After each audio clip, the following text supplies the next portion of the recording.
Hey guys, Mike here, and today I am with Sheila Heard from Patient Boost. Sheila, how you doing?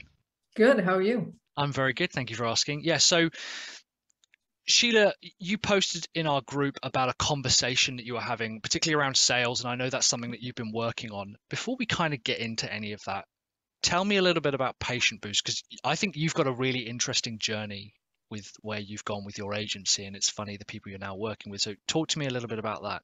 How far back do you want me to go on Yeah, I this? mean, actually, I like when you're talking about with like you can see you've got like the record player behind you and stuff. Like that was a big part of what you were doing at first, right? And you even had like TV appearances and stuff like that.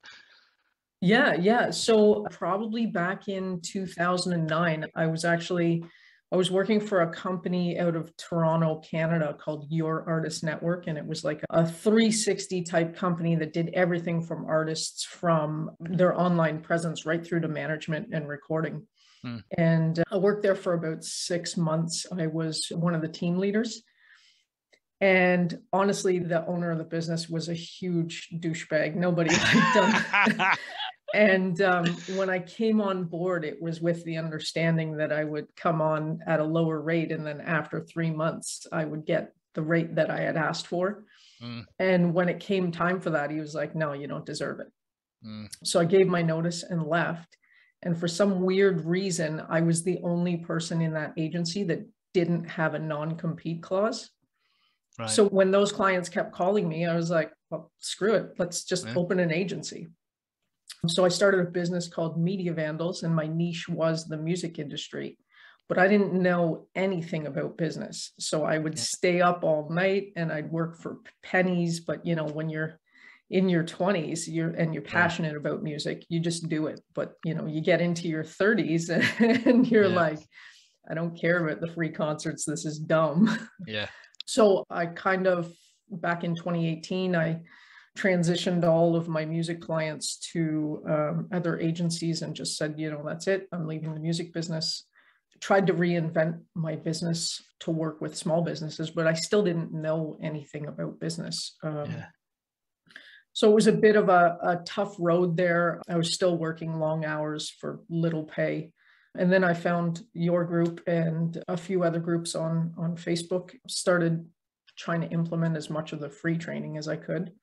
Yeah. And it made me realize that, there's a better way to do this. It had been a really, really long journey to Mm, get away from the generalist because I was still afraid of, like, if I niche down, I'm going to miss out on a ton of stuff. But so last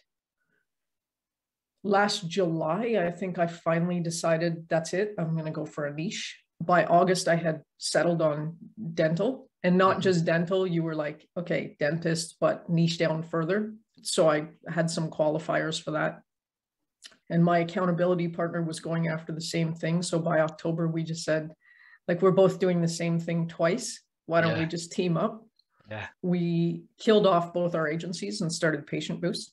Yeah. And over the next couple of months, we just really honed in on that niche, what our message was and what our offer was. And that's kind of where we are today.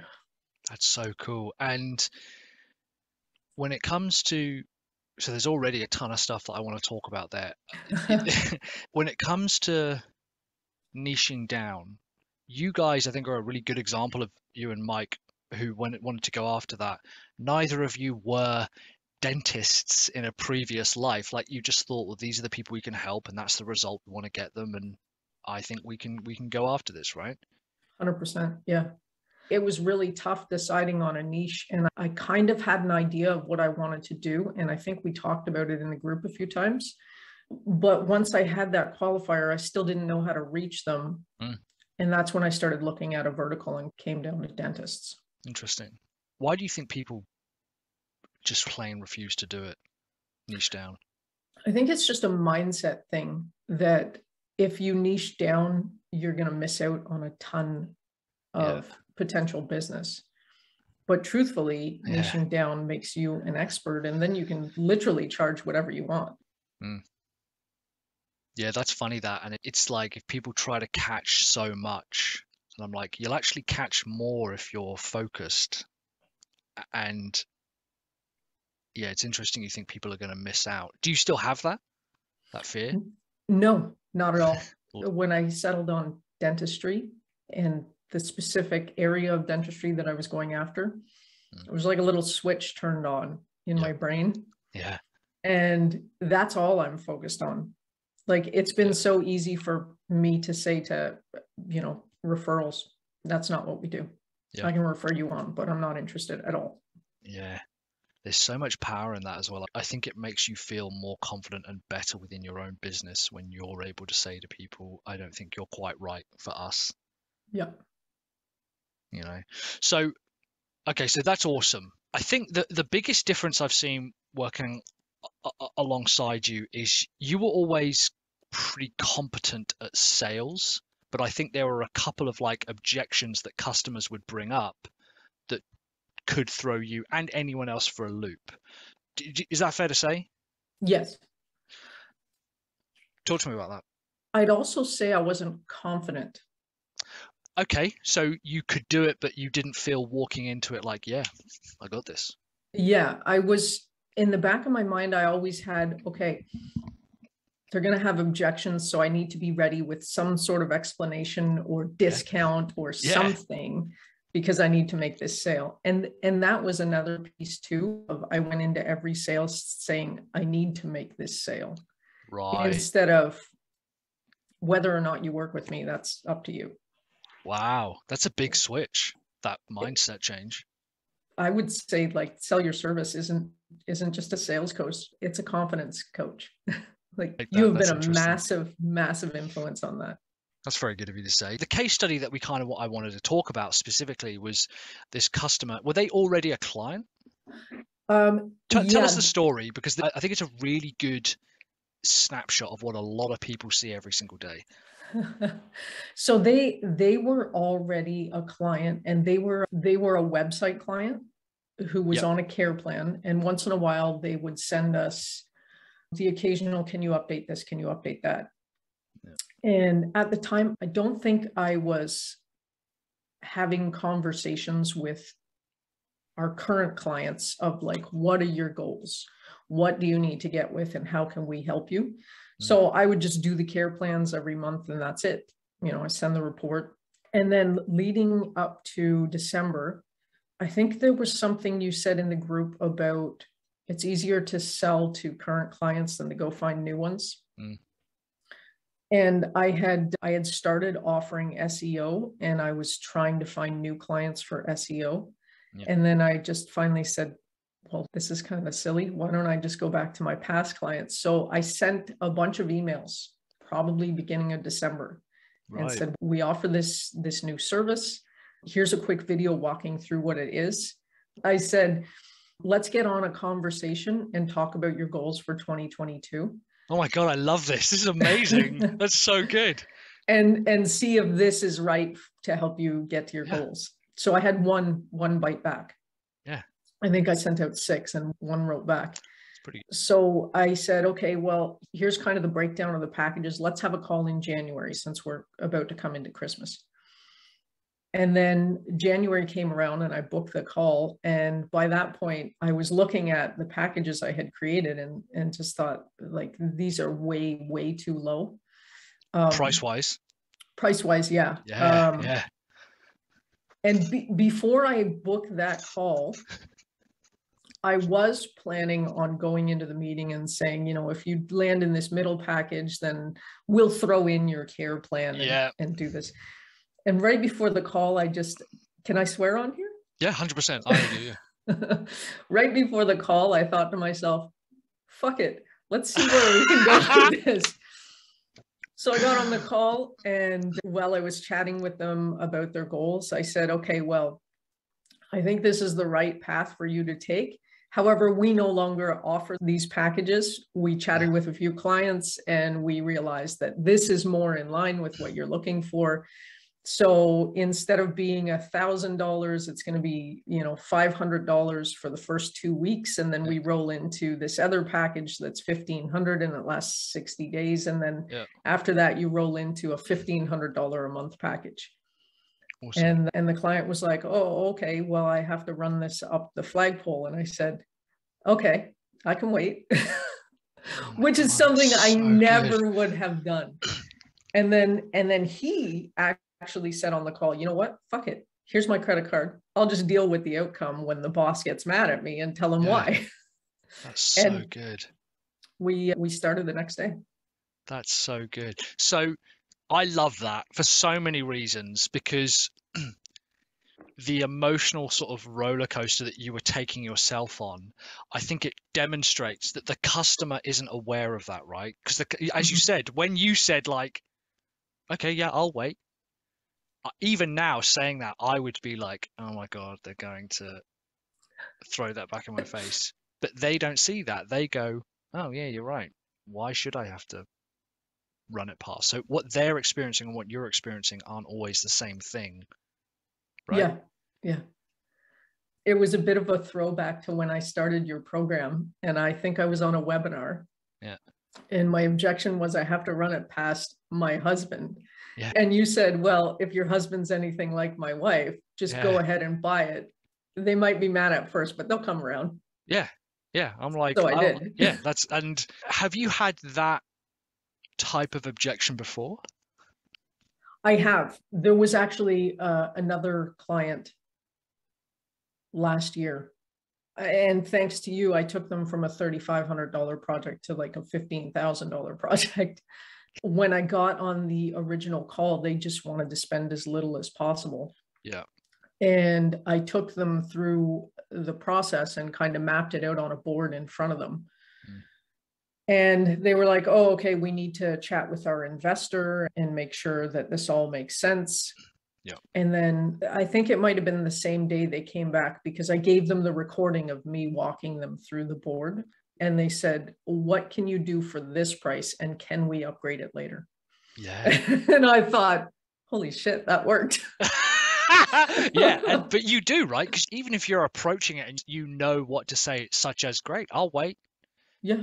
You still don't know what the outcome is going to be. And it still feels good when someone's like, all right, let's do this. You just never know what the customer is going through. Up until those, I always had this really small mindset of, there's no way they're going to pay this. They're going to call bullshit on me. Yeah. But then after it happened, it was like that mind shift of, well, you know, I have 20 years experience in this business. That's worth something. Yeah. Like 100%. I need to get paid for that. You know, it may take me an hour, but it took me 20 years for it to take me an hour. Yeah. Well, that's that old sort of adage of the cruise ship at sea suddenly breaks and they have to have an engineer come out, and he comes over with just like tapping it and it suddenly sparks into life, and he's like, oh, that'll be 100,000. And they're like, all we did was tap it. He's like, yeah, but it took me 25 years to figure out how to tap it once to make it work. And I think we neglect how long we've been working at this to acquire those skills. And that's what they're buying, right? They're buying all of that. They're not buying the immediate thing that happens there and then. Yeah, 100%. That's so interesting. So what do you think now, looking back, if you were having a conversation with yourself sort of 12 months ago and that kind of objection would come up, which I would call a stalling objection, how would you tell yourself or someone else, maybe someone watching this right now, how would you say for them to handle it? Well, first of all, just write out a list of all the objections you've ever heard. Oh, yeah. Yeah. Because you know you've heard a lot. Yeah. Everyone has heard a lot of objections. You just never write them down. Yeah. And then think of the answer. Like, you should not have to explain what it is you do.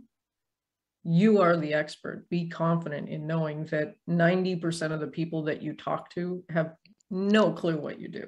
Yeah. And then just be confident. Get on the phone. And when you say something, don't sound unsure of yourself. Yes, 100%. This is going to cost you $25,000. Sure, it's expensive.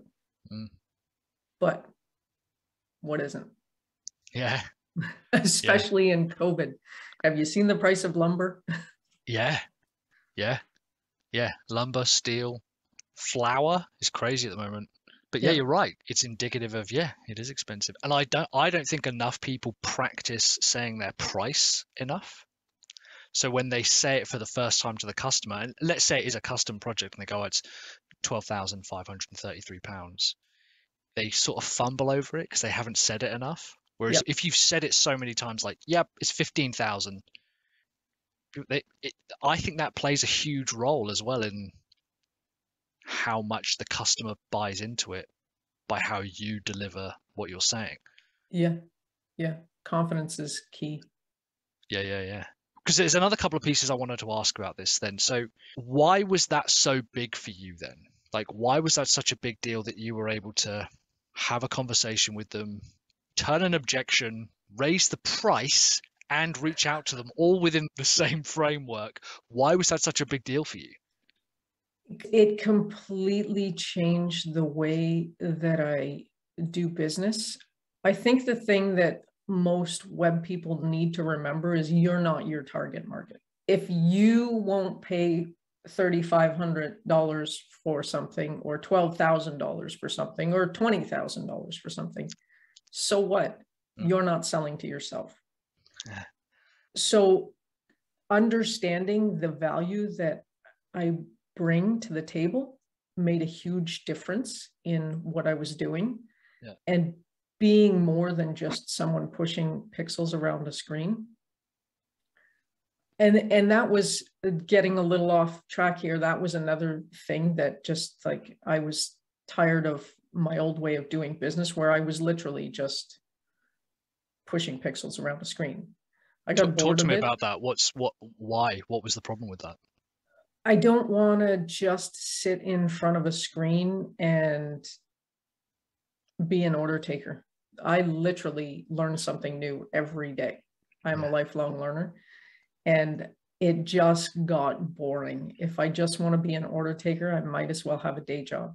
I started a business to find freedom, right? I'm at a point now where I'd like to say that I'm semi-retired because I've built up something that allows me to do the things that I want and work when I want. Yeah. I forget the original question because we kind of went off. We did go on a bit of a tangent there. What you posted almost like the script of what happened. And I read it and I was like, that's the template that other people should be using to direct that conversation, because there was a stall in it. There was a kind of a thing about the price. At one point there was sort of like mention of like, can we pick your brains, or can we just talk about something generic and maybe get some free information? And you took control of the conversation and you turned the objection and you closed there and then, and you followed up with them. Like, why are you happy that you're able to do that now? Before, everything was, they're going to say no, how can I turn this? And it was a lot of clients saying, okay, we need a website. And I just go, okay, we can give you a really good looking website. And again, it became the order taker. Like, I was so tired of just taking orders and then executing a task, and clients were undervaluing what I was doing. And then when I tried to go back to them and have those conversations, I had already solidified myself in their mind that I'm just an order taker. So when I had a conversation of what are your goals for next year, like, they had spent 10 years of me just going, okay, I'll get that done. And they're like, why the fuck do you want to know what my goals are? Yeah. So to finally be able to have that conversation and just be really confident in it, and flip that objection, it was huge. It was huge. And it made me realize that, you know what, I don't need every bit of work. I could have a handful of clients paying me decent money and enjoy life and be able to pay for my team and have my team enjoy life and work when I want. Yeah, awesome. Because obviously, I think first of all, you created a campaign around, which I didn't know. That's really good. Can you talk a bit about that? You said you put together like an email and a video saying this is what we do, and then you sent that out to like 6 people. We never really did SEO, and with the new business, like, we do SEO and marketing and pay per click and everything, but that's not our message. Our message is business growth. because nobody wakes up saying, oh my God, I need a CRM. Right? No, they don't. They really don't. So we spent a lot of time having conversations to find out what people actually thought they need, what they worry about, and then we targeted our messaging around that. But it being the end of the year, and a lot of businesses in Canada and the US, they sort of have a year end around December 31st, and it's a nice little tax write-off. I thought, okay, we've started to get into SEO. I want to get a few quick wins in at the end of the year and pitch people on, let's have this conversation and you can use it as a tax write-off. So I started drafting an email of just, this is what SEO is. This is why I think it could help your business, but let's schedule a meeting to find out what your goals are and see if it's the right fit for you.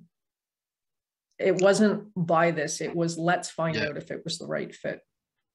Why did you do that part? Why did you do the qualification, triage, audition part? Why did I do that? Yeah.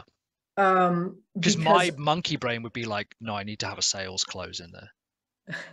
Right? Which you did the right thing, I think. Why did you decide to do that? So I was very selective with who I sent it out to. I took a look at all of my past clients and who I thought it could benefit and who I actually enjoyed working with. Oh, 100%. Yeah. And then I positioned it in a way to get them thinking over the holidays of, I should be thinking of 2022 and, will this help me? And I didn't want to go in saying, this is what we offer. Do you want to buy it? I just wanted to get them thinking and like plant that seed. So I did that. And I also had a presentation that kind of walked them through what SEO actually is, because no client really knows what it is. Yeah. And I sent that off with it so that they could have an understanding of what I was talking about. Yeah. And then having those clients come back, that guy wrote back the very same day. Yeah. And I'm sure I could have closed him the same day, but I wanted to play a little bit of, you know what, I don't need to do this. Yeah. So, we're booking in January. Why don't we reach out the first week of January and have a conversation? Yeah.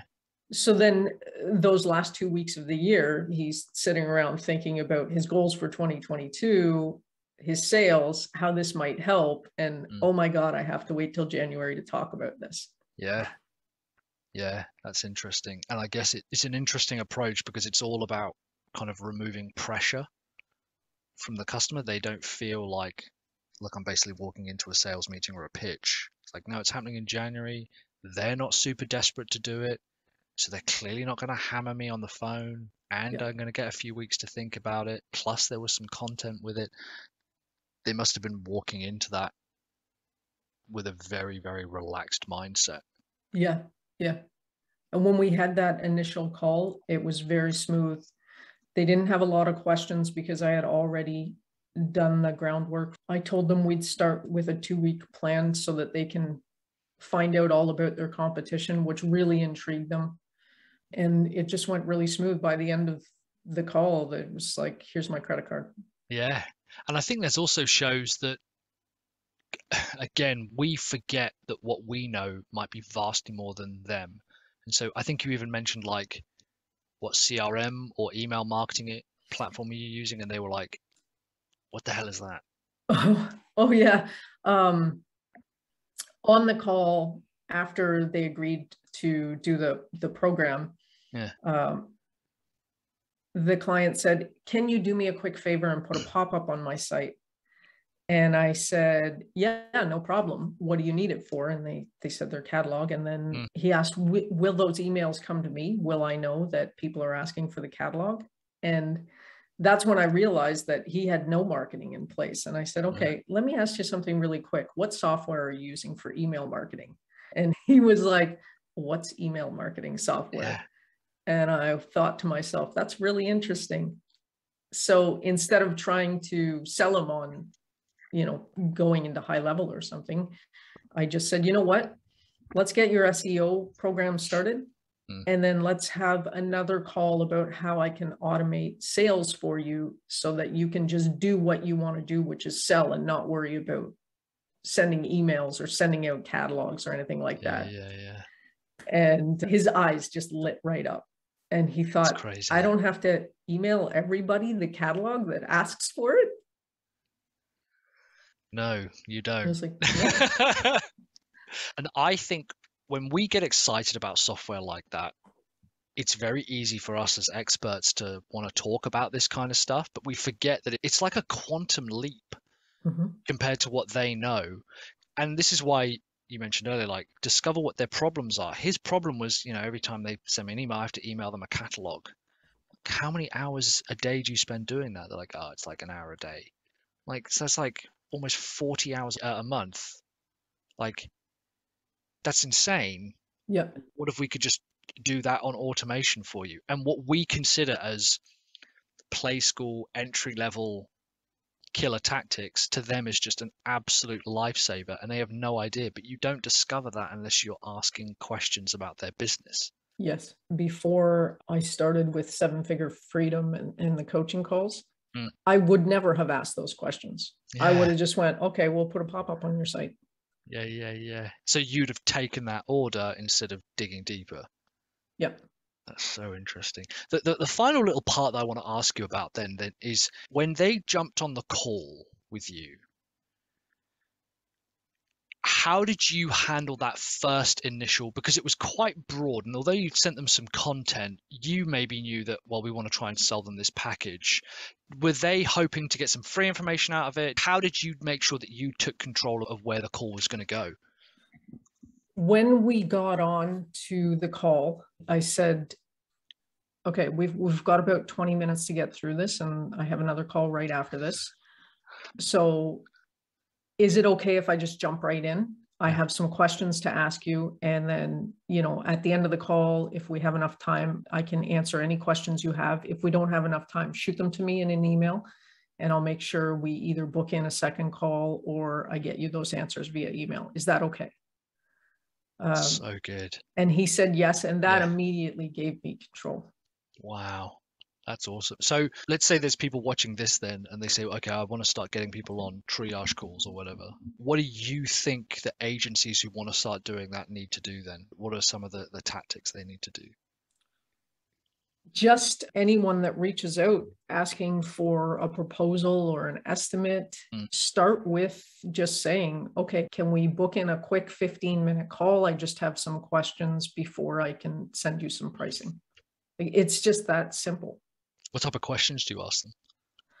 There is a framework that I learned from you. So it's just questions around, what are your goals? What type of budget are you willing to spend? Those aren't the exact questions. You don't just come right out and say, hey, how much money do you have? Yeah. It's more like, for us, for the dental industry, our qualifiers are, how much revenue did you make last year? What are you currently investing in marketing? How many staff do you have? Do you have an office manager? How quickly do you need to fix this problem? Are you working with any other? I like that one. Yeah, that's good. Are you working with any other agencies? So you're getting the qualifications out of the way. And, if they are a startup, a dental startup, and they just opened their practice, well, sure, it'd be great to build them up, but they don't have any money. They don't know what they need. They're not willing to invest. So getting those questions out of the way pre-qualifies them within 15 minutes. And then you can decide, is this someone I want to work with, before the call even ends? That's so good. And the questions you ask there, I really like. How quickly do you need to fix that? That's really good. The urgency. I think a lot of marketing agencies, funnel builders, whatever, digital creatives, they worry about jumping on a call and just asking questions. And it's so important to be able to do that. It is. And I think it's really what sets you apart, because most agencies, someone will reach out and say, oh, we need a price for a new website. Yeah. Most agencies will just take a look at what the customer thinks they need, or look at their current website and go, oh, okay, I can do that for, $4,000. Yeah. But you're not really digging into the problem. And I actually just had a call with somebody that wanted an SEO assessment. And when I gave them the findings, they were shocked. They were like, shouldn't the agency that have built this site done all this? Yeah. And I said, well, that's the thing. Did you have a longer conversation about your business goals? Mm. And they said, no. Yeah. I didn't know I was supposed to. And that's the thing. Customers don't know what they don't know. Exactly. You need to be the expert. Yeah. And how often have you had calls with people where you're asking questions and the question you've asked, they've gone, oh, we haven't thought about that. That's really good. That's really interesting. And it's sort of made them think a bit deeper. 90% of the calls that I have now are just like that. Yeah.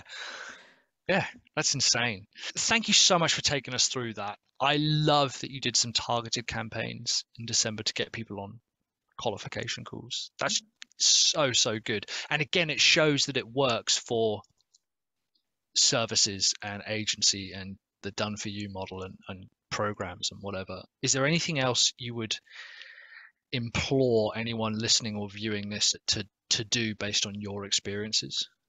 Have lots of conversations, definitely niche down, because the conversations I have are much more meaningful now that I know who I'm targeting. And just explore what are the pain points of your target and talk about that. Yeah, and that's what they'll buy, right? The pain points are the things that they'll buy. They're not buying the CRM, they're buying every day I've got to email my customers the catalog. And you're like, great, yeah, that's so good. Sheila, thank you so much. If people want to get in touch with you or reach out to you, what's the best way of doing that? Just shoot me an email, sheila@patientboost.dental. Awesome. That's so good. I love all of that. And I love working with you and Mike. I will let you get on with the rest of your day. Sheila, thank you so much for joining us, and Thanks for have a good having rest me. of your day. No worries. See you later. Take care.